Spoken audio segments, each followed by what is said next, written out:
Hello friends, இது உங்கள் cine talkies Tamil. நம்ம சேனலை சப்ஸ்கிரைப் பண்ணலன்னா மறக்காமல் சப்ஸ்கிரைப் பண்ணிடுங்க. இன்றைக்கி நம்ம பார்க்க போகிற படம் the snow of the society. இந்த படம் ரொம்பவே இன்ட்ரெஸ்டிங்காக போகும், அதனால் வீடியோ ஸ்கிப் பண்ணாமல் பாருங்கள். இந்த படத்தோட ஸ்டார்டிங் சீனில் 1972 உருகுவேல ஒரு காலேஜ் கிரவுண்டில் ஒரு ரக்பி மேட்ச் நடக்குது.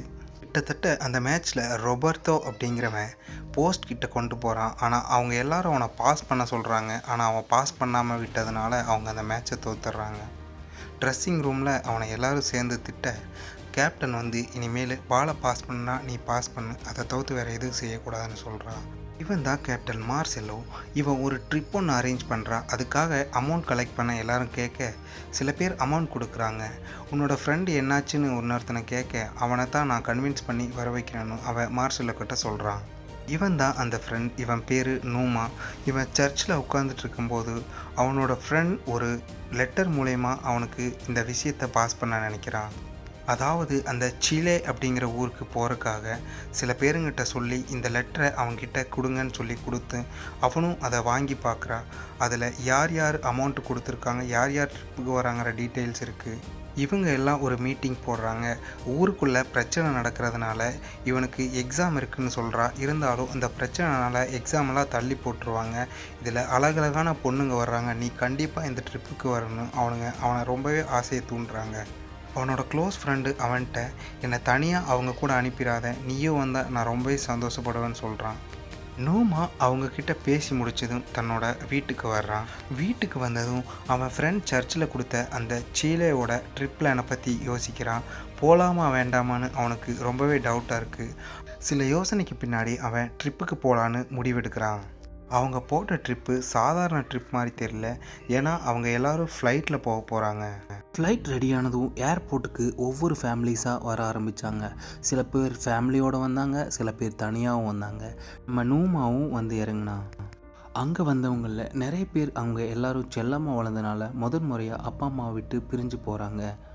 அவங்க அங்கிருந்து கிளம்புறதுக்கு முன்னாடி குரூப்பாக ஒரு செல்ஃபி எடுக்கிறாங்க. கிட்டத்தட்ட 45 பேர் கொண்ட ஒரு குரூப்பாக அவங்க இந்த ட்ரிப்பை ஸ்டார்ட் பண்ணுறாங்க. ஃப்ளைட்டு ஏர்போர்ட்லேருந்து கிளம்பி போயிடுச்சு. ஸ்டார்டிங்லேருந்தே பனிமலை சூழ்ந்த ஒரு பகுதியில் தான் ஃப்ளைட் போயிட்டுருக்கு. ஆனால் உள்ள நம்ம பசங்க எல்லாம் ஜாலியாக கார்ட்ஸ் விளையாண்டுட்டும் சிரித்து பேசிட்டு வந்தாங்க. இவர் தான் ஃப்ளைட் இன்சார்ஜ். அதாவது நம்ம எப்படி போக போகிறோங்கிற மேப்பை நூமா கிட்ட சொல்லிகிட்டு இருந்தார். நம்ம டைரெக்டாக போனால் பனிமலை அதிகமாக இருக்குது, அதனால் இந்த மாதிரி நம்ம சுற்றி போக போகிறோங்கிறத விஷயத்த சொன்னார். கொஞ்ச நேரத்துக்கு மேலே ஃப்ளைட்டு ஜர்க்காக ஆரம்பிக்கவும் எல்லாரும் பயந்தாங்க. ஃப்ளைட் இன்சார்ஜ் நம்ம சொல்கிற வழியில் தான் போயிட்டுருக்கான்னு மேப்பை எடுத்து பார்க்குறாரு. அந்த இடத்துல அவருக்கு ஒரு டவுட் வருது. ஏன்னா பிளேன் கரெக்டான பாதையில் போகலன்னு. பயத்தில் எல்லாரும் சீட் பெல்ட்டை போட்டுக்கிறாங்க. நூமா கண்ணில் பார்க்கும்போது ஒரு பனி பாறை தெரியுது.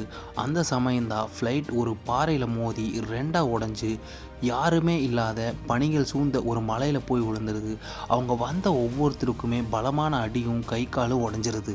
இந்த பிளேன் கிராஷில் சில பேர் உயிருக்கு போராடிக்கிட்டும் இருந்தாங்க, சில பேர் உயிரையும் விட்டாங்க.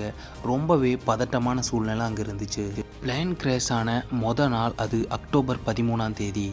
பிளேனில் வந்த பசங்க பைலட்டை பார்க்கும்போது அவரும் உயிருக்கு போராடிட்டு இருந்தார். சரி, ரேடியோவில் ஏதாச்சும் ஹெல்ப் கேட்க முடியுமான்னு பார்க்கும்போது அங்கேயும் ஹெல்ப் கிடைக்கல. இந்த மாதிரி இருந்த சூட்கேஸ் எல்லாம் அடுக்கிக்கிட்டாங்க. ஏன்னா -30°C.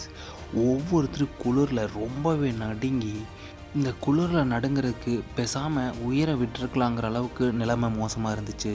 அடுத்த நாள் காலையில் வெயில் வந்துச்சு. அதனால் அவங்க எல்லாரும் வெளியே வந்து இது எப்படி தப்பிக்கலாங்கிறத பற்றி யோசித்தாங்க. பிளேன் ரெண்டாக உடைஞ்சதுனால பின்னாடி இருந்த ஆளுங்க எல்லாருமே இறந்துருக்க வாய்ப்பு இருக்குன்னு பேசுகிறாங்க. இங்கே முதல்ல யார் உயிருக்கு போராடிட்டு இருக்காங்க, யாரோட நிலைமை மோசமாக இருக்கோ அவங்களுக்கு நம்ம ஹெல்ப் பண்ணுவோம். இறந்தவங்க உடலை வெளியே எடுத்துகிட்டு வருவோம். பிளேனுக்குள்ளே இருக்க பொருளை எல்லாம் கிளியர் பண்ணாதான் நம்ம உள்ளே தங்க முடியும் அப்படின்னு மார்செல்லோ சொல்கிறான். அங்கே இருந்த ஃபுட்டு எல்லாம் ஒரே சூட்கேஸில் எடுத்து வச்சுக்கிறாங்க. அங்கே இறந்தவங்க உடம்பை மொத்தமாக ஒரு இடத்துல கொண்டு வந்து போட்டுடுறாங்க. அவங்க அங்கே வந்து சரியாக 2வது நாள் இது. நைட் ஆனால் மட்டும் குளிரோட அளவு ரொம்பவே அதிகமாகிறதுனால துணிகளையும் சூட்கேஸையும் வச்சு அவங்க மறைச்சி குளிரை கட்டுப்படுத்த பார்க்குறாங்க. 3வது நாள் காலையும் வந்துச்சு. இவன் பேர் நந்தோ, அது அவனோட தங்கச்சி சுசி. இவங்க நிலைமை ரொம்பவே மோசமாக இருந்தனால இவங்க அவங்களுக்கு ஹெல்ப் பண்ணாங்க. அவங்கள மேலே இருந்து பார்த்தா தெரியறதுக்காக சூட்கேஸை வச்சு ஒரு அடையாளத்தை பண்ணாங்க. அங்கே ஒரு பிளேன் அந்த வழியாக வந்ததுனால நம்மளை இவங்க கண்டுபிடிச்சிட்டாங்க. நம்ம நாட்டிலிருந்து அவங்க இராணுவத்தை அனுப்பி நம்மளை கூட்டிகிட்டு போவாங்கன்னு எல்லாம் பேசிக்கிட்டு இருக்காங்க. ஆனால் அது ரொம்பவே ஏமாற்றத்தில் முடிஞ்சுது. ஏன்னா அங்கிருந்து அவங்கள பார்க்க முடியல. அதுக்கடுத்து 2 பேருக்கு காலில் ரொம்பவே அடிபட்டது. அதனால் சீட் பெல்ட் எடுத்து ஒரு கயிறில் ரோப் மாதிரி கட்டி அவங்கள தங்க வச்சு அவங்க ட்ரீட்மெண்ட் கொடுத்துட்டு இருந்தாங்க. அடுத்த நாள் காலையில் நூமா பிளேனோட பேட்ரிஸ் பற்றி எனக்கு தெரியும், நம்ம அந்த பிளேன் கிராஷ் ஆன இடத்துக்கு போனால் நம்ம அதை எடுக்கலான்னு சொல்லி 3 பேரோட அங்கே போகிறான். அவங்க 3 பேரும் ரொம்பவே கஷ்டப்பட்டு ஏறிட்டு இருக்கும்போது கொஞ்சம் தூரம் போனதுக்கப்புறம் திரும்பி பார்க்கும்போது அந்த இடமே தெரியல. அதாவது இங்கிருந்தே நம்ம தெரிலனா அவங்களுக்கு பிளேனில் வந்து நம்மளை சர்ச் பண்ணும்போது எப்படி தெரியணும் பேசிக்கிறாங்க. இவங்களில் ஒரு ஆள்கிட்ட நேந்து சொல்லியிருக்கா, தேவைப்பட்டா நான் இறந்தவங்களோட உடம்பை சாப்பிடுவேன், ஏன்னா இங்கே இருந்து என்னால் பசியில் சாக முடியாதுன்னு சொல்லியிருக்கா. இந்த விஷயம் இவங்களுக்குள்ள ரொம்பவே ஒரு பயத்தை ஏற்படுத்துது. ஏன்னா இது ஒரு டிஸ்கஷனாகவே அங்கே போகுது. ஆரம்பத்தில் இந்த செய்தியை கேட்டது முதல்ல நிறைய பேர் அதுக்கு மறுத்தாங்க, எதிர்ப்பாகவும் இருந்தாங்க. நேரம் ஆக சில பேர் ஷூலேஸை திங்க ஆரம்பித்தாங்க. சில பேர் தாங்கிட்ட இருந்த சிகரெட்டை கடித்து திங்க ஆரம்பித்தாங்க. அந்தளவுக்கு பசி அவங்கள வாட்டி எடுத்துச்சு. சில பேரோட யூரின் ரொம்பவே கருப்பாக போச்சு. இதை பார்த்ததும் அவனுக்கு ரொம்பவே ஷாக் ஆகுது.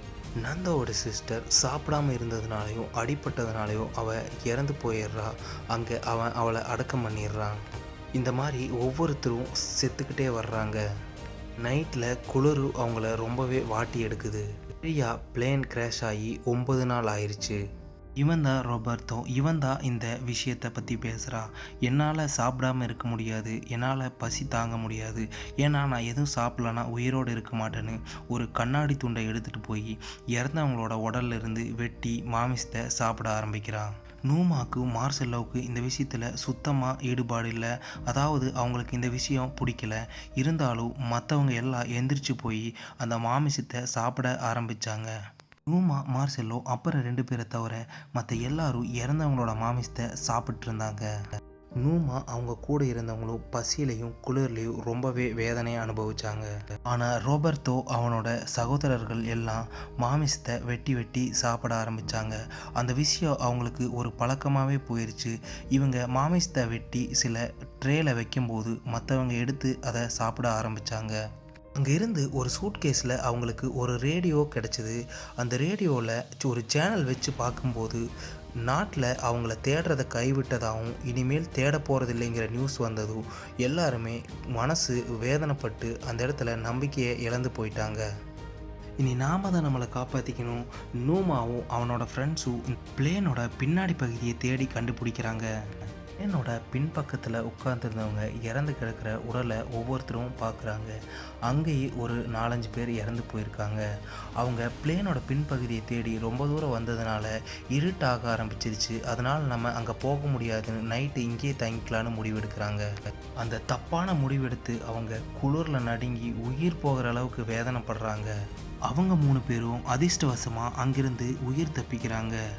அவங்க அங்கே வந்து எந்த விஷயமும் அவங்களுக்கு கிடைக்காதனால திருப்பி பிளேன் இருக்கிற இடத்துக்கே காலையில் வந்து சேர்ந்துடுறாங்க. நூமா சாப்பிடாதனால அவனோட உடம்பு ரொம்பவே மோசமான நிலைமைக்கு போகுது. நாந்தோ அவனை கன்வின்ஸ் பண்ணி இந்தா சாப்பிடுன்னு சொல்லும்போது அவனு உயிர் பிழைக்க வேறு வழி இல்லாமல் சாப்பிட்டுறான். பிளேன் கிராஷ் ஆகி கிட்டத்தட்ட 17 நாள் ஆகுது. அந்த அன்னைக்கு எல்லோரும் உட்காந்து கவிதையும் ஜோக்ஸு மாறி மாறி பேசி சிரிச்சிட்டு இருக்காங்க. ஏன்னா பசி போக்கறதுக்கு அவங்க இறந்தவங்க உடலை சாப்பிட ஆரம்பித்தாங்க. அவங்க எல்லோரும் உள்ளே இருந்ததுனால வெளியே ஒரு பனி புயல் உருவாகி பிளேனில் இருக்க எல்லாத்தையும் தாக்குது. பனி பிளேனுக்குள்ளே வந்ததுனால நிறைய பேர் அந்த இடத்துல மாட்டிக்கிறாங்க. எப்படியோ அந்த பனிகளையெல்லாம் தள்ளி வந்து வெளியே வரலான்னு எல்லாரும் பார்க்கும்போது திரும்பவும் ஒரு புயல் வந்து பனி அடிக்குது. அதில் மொத்தமாக பிளேனவே மூடிடுது. வந்த புயல் ரொம்பவே மோசமாக இருக்குது. யார் யார் எங்கே இருந்தாங்கன்னே தெரில. அதனால் லைட்டர் வச்சு ஒவ்வொருத்தரும் தன்னோட பேரை சொல்லி கேட்கும்போது நம்ம மார்செல்லோ மட்டும் எதுவும் பேசலை. அதாவது மார்செல்லோ அடியில் பனிக்குள்ளே மாட்டி இறந்துருவான். பனி புயல் அடிச்சதில் கிட்டத்தட்ட 5-6 பேர் இறந்து போயிடுவாங்க. அந்த புயல்னால் யாரும் அங்கிருந்து வெளியே வர முடியாது. அதனால் உள்ளிருந்தே இறந்தவங்களை சாப்பிட்றலான்னு ஒரு முடிவு எடுக்கிறாங்க. இந்த மாதிரி இவங்க எடுக்கிற முடிவுகளெல்லாம் பார்த்து நூமா ரொம்பவே கஷ்டப்பட்டு அவங்க மேலே ரொம்பவே கவலைப்படுறான். எல்லாம் பார்த்துட்டு இருந்த நூமா இங்கே இருக்க முடியாமல் வெளியே போகணும்னு சொல்லி தன்னோட காலால் அந்த ஃப்ளைட்டு கண்ணாடியை எட்டி உதைக்கும்போது அந்த கண்ணாடி அவனோட காலை கிழிச்சிருது. நூமா அந்த பனியை கொஞ்சம் கொஞ்சமாக பறித்து எடுக்கும்போது கடைசியாக அவன் மேலே ஒரு போகிறதுக்கு வழியை கண்டுபிடிக்கிறான். எல்லாரும் அந்த வழி மூலிமா வெளியே வந்துடுறாங்க. எப்படியோ வெளியே வந்ததும் அங்கே கொஞ்ச நேரம் ரிலாக்ஸ் பண்ணுறாங்க. பிளேனுக்குள்ளே முடியாதவங்க நிறைய பேர் இருந்ததுனால அந்த பனியை கொஞ்சம் கொஞ்சமாக பறித்து அவங்கள வெளியே எடுக்க முயற்சி பண்ணுறாங்க. நூமாக்கு காலில் ஏற்பட்ட புண்ணு பெருசாகிட்டே போகுது. நம்ம இவ்வளோ நாள் இங்கே என்ன பண்ணிகிட்ருக்கோம், நம்ம போகிறதுக்கு இதுவரைக்கும் உருப்படியாக ஒரு பிளான் கூட போடலன்னு ரோபர்ட்டோ ரொம்பவே புலம்பிகிட்டு இருக்கான். இது பிளேன் கிராஷ் ஆகி 34வது நாள்.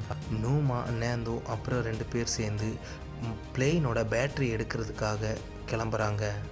அவங்க அந்த பேட்டரியை தேடி போயிட்டுருக்கும்போது பாதியில் நூமாவோட கால் அடிபட்டு அவனால் நடக்க முடியாமல் போயிடுது. அதனால் அங்கேருந்த 3 பேரும், நூமா நீ பேசாமல் திரும்பி போயிரு, இந்த காலை வச்சுட்டு உன்னால் எங்கள் கூட வர முடியாதுன்னு சொல்லிடுறாங்க. அதனால் நூமாவும் அங்கேருந்து கிளம்பி திருப்பி பிளேனுக்கே போயிடுறான். அதில் இருந்து நூமாவோட நிலைமை ரொம்பவே மோசமாயிருது. அவனால் சரியாக நடக்கக்கூட முடியல. திரும்பவும் இன்னொருத்தன் இறந்து போயிடுறான். நேந்தோ நூமா கிட்ட சொல்கிறான், நாங்கள் திரும்பவும் அங்கே போகலான்னு முடிவு பண்ணியிருக்கோம். ஏன்னா இங்கேருந்து வெளியே போகிறதுக்கான முயற்சியை எப்பவுமே நாங்கள் கைவிட மாட்டோன்னு சொல்கிறான். நேந்தோ சொன்ன மாதிரியே அந்த பிளேன் கிராஷ் ஆன 2வது பாகத்தை கண்டுபிடிச்சிட்றாங்க. அந்த சூட்கேஸில் ஏதாச்சும் கிடைக்குமான்னு பார்க்கும்போது அங்கே நிறைய சிகரெட்ஸும் சாக்லேட்ஸும் அவங்களுக்கு கிடைக்கிது. ரொபர்ட்டோ பிளேனோட பேட்டரியை கண்டுபிடிச்சிட்றான். அந்த பேட்டரியை எடுத்து அவங்க ரேடியோ மூலிமா கனெக்ட் பண்ணி பார்க்கும்போது அவங்களால யார்கிட்டையும் பேச முடியல. அவங்க அந்த பேட்டரியை வச்சு எதுவும் பண்ண முடியல. நூமாவோட உடம்பு இங்கே ரொம்பவே மோசமாயிருது. அதனால் அவனோட ஃப்ரெண்டு இந்த மாம்சத்தை சாப்பிடுன்னு கொடுக்குறான். ஆனால் அவன் அதை சாப்பிட மறுக்கிறான். பேட்டரியை தேடி போன 3 பேரும் கண்ணாடியில் ஹெல்ப் வேணும்னு எழுதி வச்சுட்டு அங்கேருந்து தேவையான பொருளை எடுத்துகிட்டு திருப்பி பிளேனுக்கு வந்துடுறாங்க. அதுக்கு திரும்ப ஒரு ரேடியோவில் ஒரு நியூஸ் வருது. ஆண்டீஸ் மலைப்பகுதியில் கிராஷ் ஆன பிளேனை தேடி திரும்பவும் இராணுவம் தேட ஆரம்பிக்கிறாங்கன்னு. இதை கேட்டதும் அவங்களுக்குள்ளேயே பேசிக்கிறாங்க, இவங்க எங்கே நம்மளை காப்பாற்ற போகிறாங்க, நம்மளாம் முயற்சி எடுத்தால் மட்டும்தான் இங்கேருந்து தப்பிக்க முடியும்னு ஒரு முடிவு எடுக்கிறாங்க. பேட்டரி எடுக்க போகும்போது ஒரு கேமரா அவங்க கைக்கு கிடைக்கிது. அதை வச்சு அவங்க நிறைய ஃபோட்டோஸ் அங்கே எடுத்துக்கிறாங்க. நூமாக்கு தான் இறந்துருவன் தெரிஞ்சு என்னோட உடம்பை இறந்ததும் நீங்கள் யூஸ் பண்ணிக்கலான்னு நேந்தோ கிட்ட சொல்கிறான். அடுத்த நாள் நூமா இறந்தும் போயிடுறான். அவள் இறந்ததுக்கப்புறம் ஒரு விஷயத்தை பேப்பரில் எழுதி வச்சுட்டு போகிறா. அந்த விஷயம் என்னன்னு தெரிஞ்சதுன்னா மறக்காமல் கமெண்ட் பண்ணுங்கள். ஏன்னா இது உருகுவே லாங்குவேஜில் எழுதுனால ஒன்றுமே புரியல. வாங்க நம்ம வீடியோக்குள்ளே போகலாம். அங்கிருந்த கிடைச்ச மாமிசத்தெல்லாம் சேகரித்து வச்சுட்டு ரொபர்ட்டோ, நேந்தோ அப்புறம் இன்னொருத்தனை கூட கூட்டிகிட்டு அவங்க ஹெல்ப் கேட்கறதுக்காக மலையை தாண்டி போகலான்னு முடிவு எடுத்துட்டு அங்கிருந்து ஒரு மிகப்பெரிய பயணத்தை தொடர்றாங்க. 3 பேரும் ஒரு 2-3 நாள் தொடர்ந்து நடந்து மலையோட அந்த சைடு பார்க்கும்போது திரும்பவும் ஃபுல்லாகவே அந்த சைடு மலையாகவே இருக்குது. இந்த மலைகளை கடந்து போனால் தான் நமக்கு கண்டிப்பாக ஹெல்ப் கிடைக்கும். ஆனால் இந்த மலைகளை கடக்கிறதுக்கு எப்படியும் 10 நாள் ஆகும். அதனால் இந்த 3 பேருக்கு உணவு இருக்காதுன்னு சொல்லி அங்கிருந்து ஒருத்தனை பிரித்து திருப்பி நீ பிளேனுக்கே போன்னு அனுப்பி விட்டுறாங்க. ரொபர்ட்டோவும் நாந்தும் மட்டும் அங்கே போகிறாங்க. திருப்பி பிளேனுக்கு வந்தவன் அவன் அங்கே நடந்த கதைகளையெல்லாம் அவங்கக்கிட்ட சொல்லிகிட்டு இருக்கான். கிடைக்கிறப்பெல்லாம் ரெஸ்ட் எடுத்துகிட்டு உணவு சாப்பிட்டு நேந்தாவும் ரொபர்ட்டோவும் ரொம்ப நாள் பிரயாணம் பண்ணி கடைசியாக ஒரு ஆற்றை கண்டுபிடிச்சி ஆற்றுல தண்ணி குடிச்சிட்டு இருக்கும்போது நேந்தோ ரொபர்ட்டோ கிட்ட ஒரு விஷயத்த சொல்கிறா. அதாவது ஓனா ஒன்றை பார்த்துட்டு சொல்லும்போது ரொபர்ட்டோ அங்கே குதிரையில் ஒரு ஆள் நிற்கிறத பார்த்து நேந்தோ கிட்ட சொல்கிறான். அவங்க 2 பேரும் அந்த ஆள்கிட்ட ஹெல்ப் கேட்டு ஒரு பேப்பரில் எங்களுக்கு இந்த மாதிரி ஹெல்ப் வேணும்னு சொல்லி எழுதி அந்த பேப்பரை கல்லில் கட்டி அந்த சைடு எறிகிறான். அந்த ஸ்ட்ரேஞ்சர் அவங்கள வீட்டுக்கு கூட்டிகிட்டு போய் அவங்களுக்கு வயிறார சாப்பாடும் கொடுத்து அவங்கள தங்க வைக்கிறான்.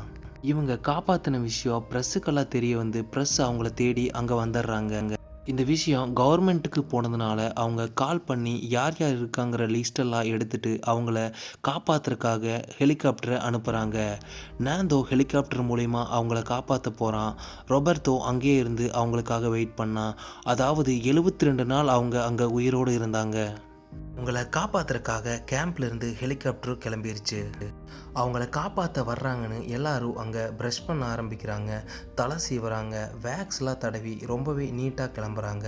மீதி இருந்த மாமிசத்தை வச்சு அவங்களுக்கு ஒரு இறுதி அஞ்சலி செலுத்துகிற ரொபர்த்தோ. ஹெலிகாப்டரில் போய் அவங்கள ஒரு வழியாக கண்டுபிடிச்சிட்றாங்க. ஹெலிகாப்டரில் பார்த்ததும் அவங்களுக்கு ரொம்பவே சந்தோஷம் அதிகமாகிடுது. ஒவ்வொருத்தரையும் ஹெலிகாப்டரில் ஏற்றி அவங்க திருப்பி அந்த இடத்துக்கு கூட்டிகிட்டு போகிறாங்க. உயிரோடு இருந்த ஒவ்வொருத்தரையும் அவங்களோட ஃபேமிலி மெம்பர்ஸ் கட்டி பிடிச்சி அவங்கள வெல்கம் பண்ணுறாங்க. அங்கிருந்து திருப்பி நாட்டுக்கு கூட்டிகிட்டு வந்தபோது மக்கள் எல்லாரும் அவங்கள ரொம்பவே ஆச்சரியமாக பார்த்தாங்க. அவங்கள அங்கிருந்து ஹாஸ்பிட்டலுக்கு நேராக கூட்டிகிட்டு வந்து அவங்களுக்கு தேவையான ட்ரீட்மெண்ட்ஸ் எல்லாம் கொடுத்து ரெக்கவர் பண்ணாங்க. என்னதான் அவங்க ஊருக்கு வந்து ரெக்கவர் ஆனாலும் அந்த நினைவுகளை அவங்களால மறக்க முடியல. அதனால் எல்லாரும் ஒரே ரூமில் இருந்து அந்த நினைவுகளை திரும்பவும் ரிமெம்பர் பண்ணி பார்த்தாங்க. இதோட படத்தை முடிச்சிடுறாங்க. இந்த வீடியோ உங்களுக்கு பிடிச்சதுன்னா மறக்காமல் லைக் பண்ணிடுங்க. உங்கள் ஃப்ரெண்ட்ஸுக்கு இந்த வீடியோ ஷேர் பண்ணுங்கள். மறக்காமல் நம்ம சேனலை சப்ஸ்கிரைப் பண்ணிடுங்க. தேங்க்யூ ஃபார் வாட்சிங்.